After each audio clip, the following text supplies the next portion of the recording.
Start. साहित्य समाज का दर्पण है।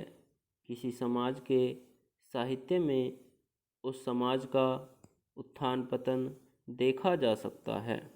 समाज में जब जैसी परिस्थितियाँ विद्यमान होती हैं, साहित्य में भी वैसी ही भावनाएं और विचारधाराएं अंकित हुआ करती हैं। इस तथ्य का प्रमाण है स्वयं हिंदी साहित्य का इतिहास। आदिकाल में भारतीय नरेश या तो सुंदर रमणियों का प्रेम जीतने के प्रयत्न में रहते थे या शत्रुओं को जीतने के प्रयत्न में। तभी तो उस काल के साहित्य में भी श्रृंगार और वीर रस का अलग और समन्वित वर्णन हुआ है। पृथ्वीराज रासो तथा अन्य वीर काव्य इसके उदाहरण हैं। आगे चलकर भक्ति काल में भक्ति की लहरें उठीं तो उस काल के साहित्य में भी विनय और भक्ति का बोलबाला रहा।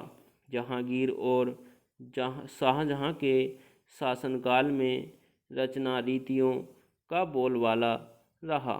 ज्यों ही आधुनिक काल में परिस्थितियों ने नई करवट ली और भारत की जनता स्वतंत्रता संघर्ष के लिए तत्पर हुई, त्यों ही भारतेंदु, उनके समकालीन और परवर्ती कवि लेखकों ने भी साहित्य के माध्यम से स्वतंत्रता देवी का आह्वान कर उसकी आराधना आरंभ कर दी।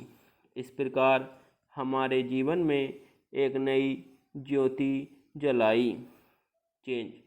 साहित्य समाज को केवल आनंद ही नहीं, प्रेरणा भी देता है। महाराज जयसिंह जब अपनी रानी के प्रेम पास में इतने डूब गए कि उन्हें राजकाज और प्रजा का भी ध्यान न रहा, तब महाकवि बिहारी ने निम्नलिखित दोहा लिखकर उनके पास भेजा। नहीं पराग नहीं मधुर मधु, नहीं विकास यही काल।